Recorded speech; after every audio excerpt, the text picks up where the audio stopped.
Leemos la palabra de Dios en el nombre del Padre, del Hijo y del Espíritu Santo. Amén. Esdras subió de Babilonia. Era escriba diligente en la ley de Moisés que Jehová Dios de Israel le había dado.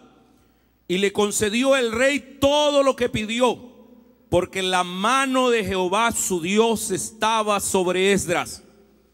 Y con él subieron a Jerusalén algunos de los hijos de Israel y de los sacerdotes, levitas, cantores, porteros, sirvientes del templo, que el 7º año del rey Artajerjes.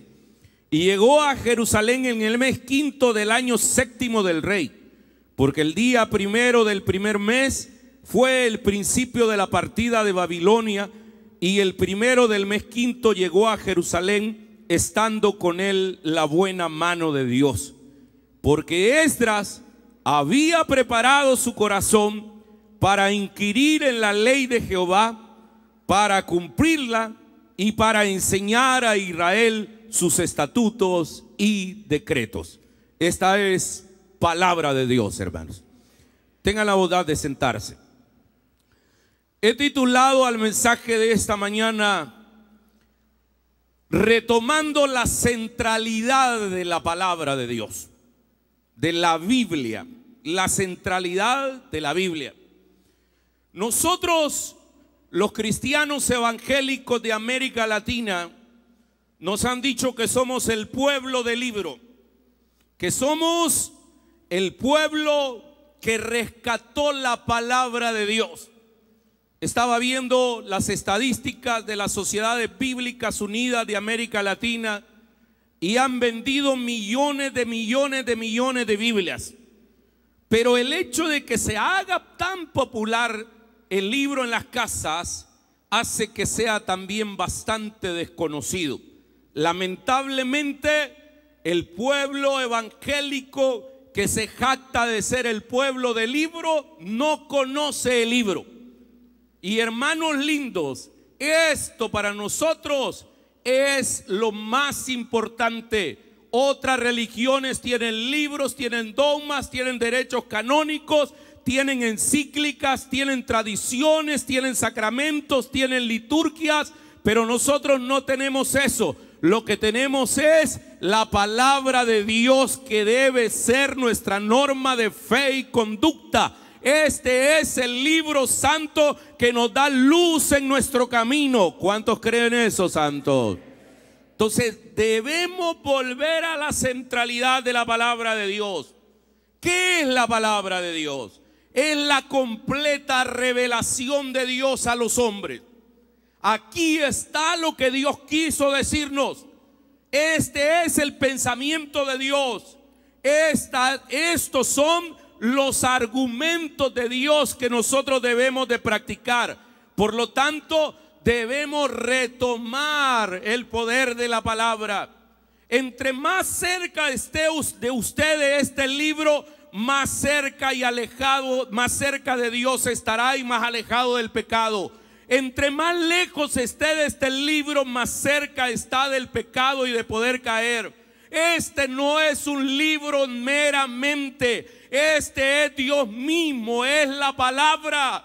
Y la palabra de ella misma dice en Hebreos capítulo 4 versículo 12 que la palabra de Dios es viva y eficaz, es más cortante que toda espada de 2 filos y penetra hasta partir el alma, el espíritu, las coyunturas, los tuetos, y discierne los pensamientos y las intenciones del corazón. Esta palabra tiene vida.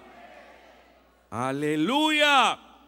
Hermanos, necesitamos retomar la centralidad de la Escritura.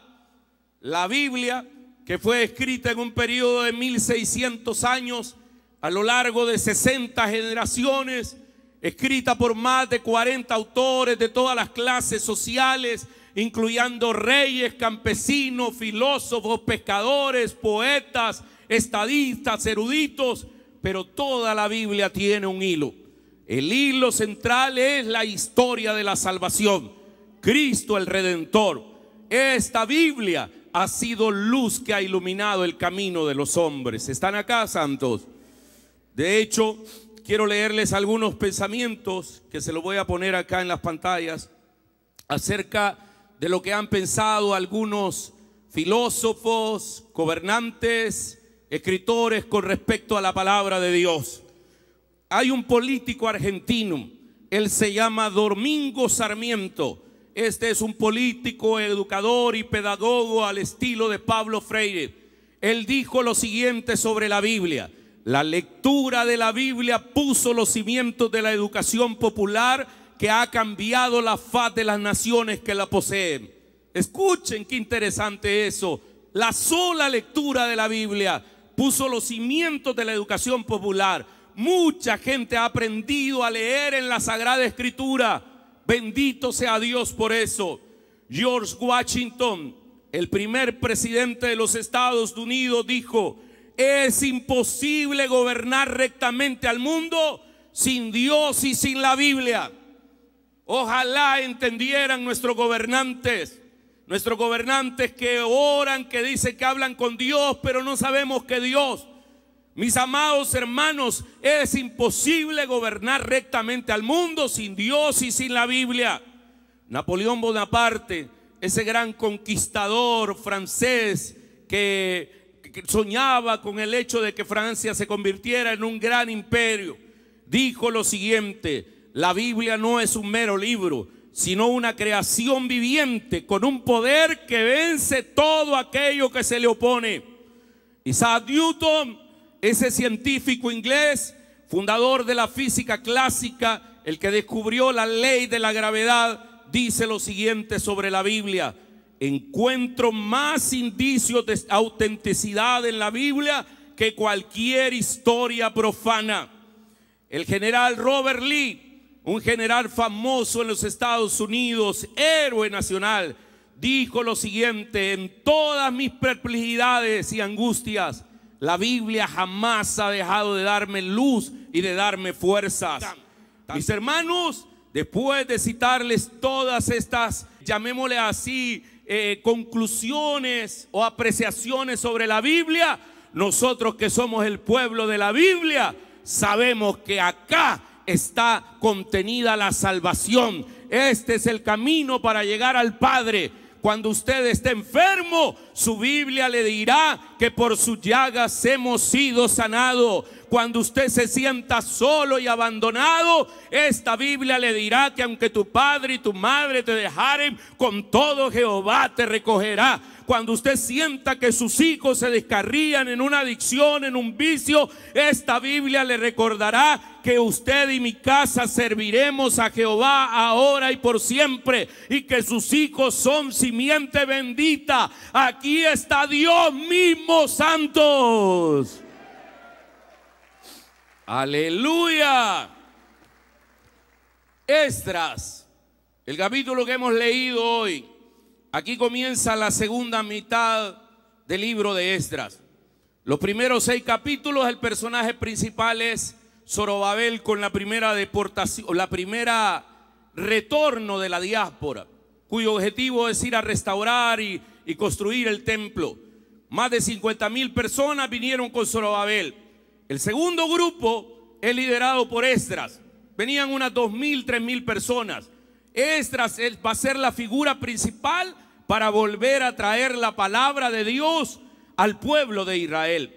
Y luego el tercer grupo que retornó es el grupo que lideró Nehemías, cuya labor principal iba a ser la reconstrucción de las murallas de Jerusalén. Pero veamos en Esdras. ¿Quién es Esdras? Esdras es un famoso escriba y sacerdote. Era, queridos hermanos, el hombre que descendía inclusive hasta del mismo Aarón.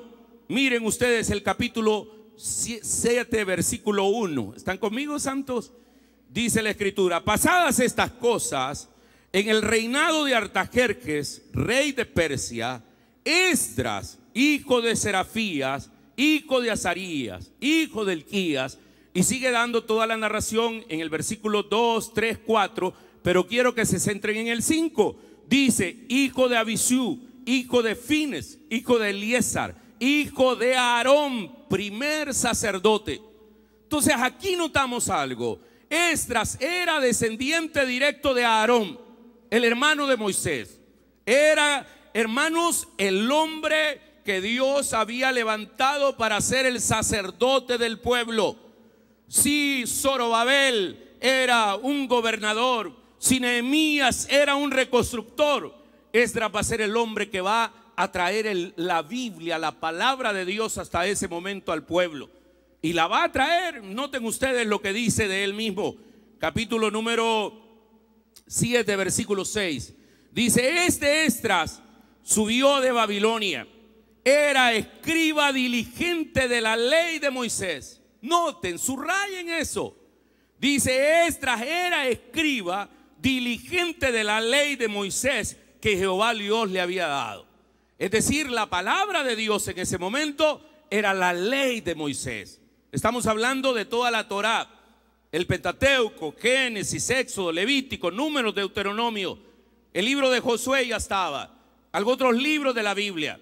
Es más, quizás hasta las crónicas ya existían, porque Esdras, algunos dicen que es el escritor del libro de primera y segunda libro de crónicas. Entonces, pero lo interesante es que dice que Esdras era un escriba diligente de la ley de Moisés. Escúchenme, pastores, coordinadores de zona, supervisores de sector, líderes de células, servidores de la iglesia. Debemos nosotros ser diligentes en el conocimiento de la palabra de Dios. Debemos amar esta escritura. Debemos comernos la palabra de Dios. Había un profeta que se comió el rollo, dice, y que después le pareció dulce y después amargo. Porque así es la palabra, es útil para enseñar, para redarguir, para corregir. La palabra de Dios es, hermanos, la que nos va a centralizar. Por eso el salmista dijo, lámpara es tu palabra en mi camino. ¿Están acá, santos? Sigamos leyendo el versículo número 6. Dice, escriba diligente en la ley de Moisés, que Jehová Dios de Israel había dado, y le concedió el rey todo lo que pidió. Y noten lo que dice después: porque la mano de Jehová su Dios estaba con Esdras. Claro, ¿cómo es que estaba la mano de Jehová su Dios con Esdras? Porque era un hombre que amaba la palabra, hermanos. Era un hombre que disfrutaba el texto. Era un hombre que estaba cerca de Dios. Le voy a decir algo, hermano, y voy a utilizar el ejemplo de los pastores que van ahora para allá. Miren, cuando uno ama la palabra de Dios, la mano, como dice al final ese versículo, la mano de Jehová su Dios estaba con él. ¿A cómo lo dice? Lo voy a volver a leer. Noten lo que dice: porque la mano de Jehová su Dios estaba sobre Esdras. Cuando la mano de Dios está sobre nosotros, podemos hacer cosas que inclusive van en contra de la naturaleza. Por ejemplo, hermanos, el plano lógico y normal, el plano científico, que se mira por hojas de cálculo, que se mire por ingresos, que se mira por exámenes de salud, eso es lo normal. Es decir, el plano eminentemente académico, científico, lo que es él, lo que usted tiene en el banco, pues, la realidad como tal. Pero el que ama la palabra no solo camina en lo natural, sino que camina en lo sobrenatural. Hermanos, deberíamos de vivir más en el plano sobrenatural, creyendo lo que dice la palabra: cosas que ojo no vio, ni oído oyó, ni han subido al corazón del hombre, son las que Dios tiene preparados para nosotros. Vivir en el plano sobrenatural de la palabra es saber que la mano de Dios estaba con nosotros, así como está con Esdras. ¿Sabe? Quiero decirle algo, hermanos. Si de algo me puedo jactar yo delante de Dios, jactar en el buen sentido de la palabra, es que me pueden señalar, me pueden decir cualquier cosa, me quisieran ver muerto alguno, divorciado, enterrado, acabado, muerte civil. Pero una cosa está clara, es que la mano de Jehová estuvo con el pastor Carlos Rivas, está ahora y seguirá estando con él. Y cuando la mano de Dios está con uno, no hay tales, manito. O sea, no hay tales. Lo hablan los frutos. Lo hablan los frutos. Cuando la mano de Dios está de nuestro lado, eso es lo mejor que le puede pasar a ustedes, hermanos. ¿Están conmigo, santos? Entonces, Esdras, como amaba la escritura, la mano de Dios estaba ahí. Quiero terminar con el versículo número 10, por favor. ¿Están conmigo, santos? Mire, Esdras tenía un estudio serio de la palabra de Dios y hacía 4 cosas que están ahí. Versículo número 10, por favor. Muy bien, dice la escritura: porque Esdras había preparado su corazón para inquirir la ley de Jehová y para cumplirla y para enseñarla en Israel sus estatutos y sus decretos. Ahí, en este texto, se lo voy a poner acá, he resaltado 4 palabras. La primera, Esdras había preparado su corazón, todo en torno a la palabra de Dios. Segundo, para inquirir en la ley de Jehová. Tercero, para enseñar, para cumplirla. Y número 4, para, ¿qué dice? Para enseñar. Ahí está el texto. Esta es la actitud que deberíamos de tener nosotros con respecto a la palabra. Preparar el corazón, inquirir la palabra, cumplirla y ¿qué dice después? Enseñarla.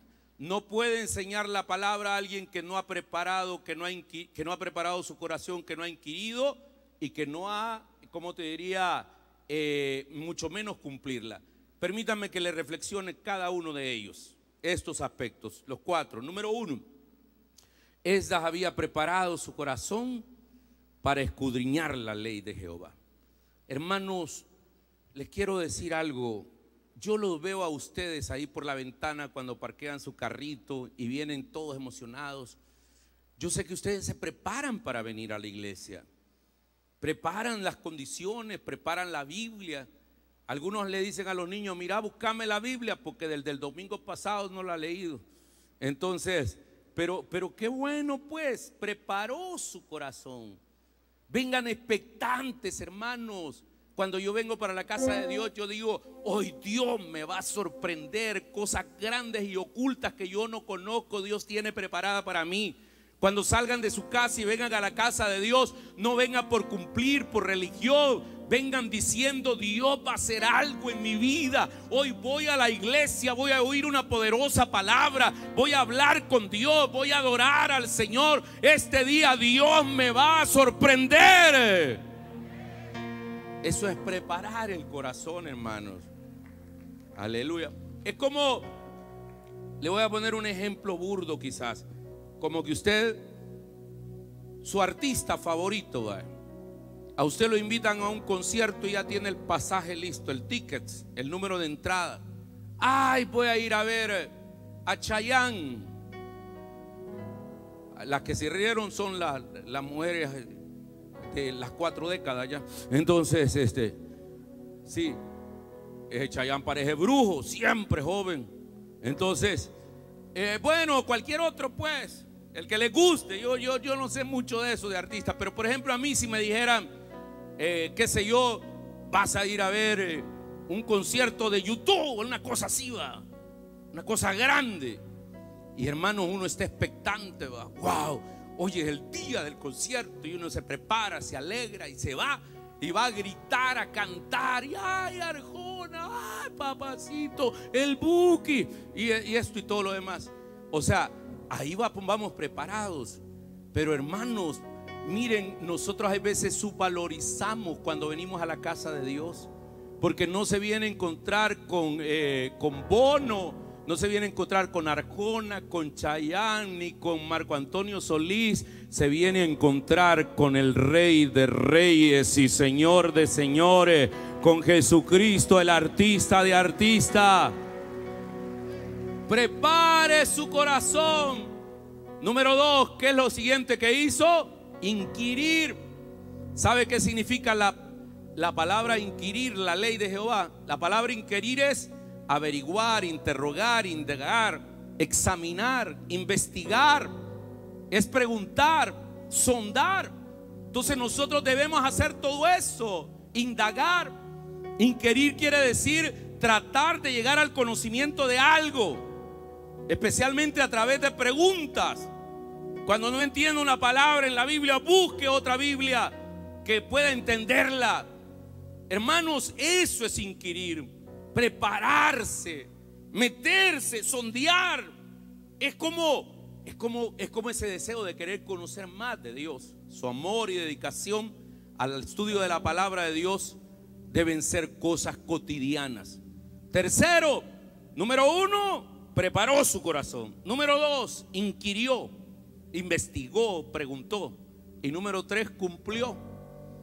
Esto nos invita, hermanos, que debemos ser no solo oidores de la palabra, no solo inquirir, sino que debemos ser hacedores de la palabra. ¿Están conmigo, santos? Porque nos puede pasar que solamente podamos inquirir, pero no somos hacedores de la palabra. O sea, la dedicación que tenía para investigar le guió a ponerla en práctica.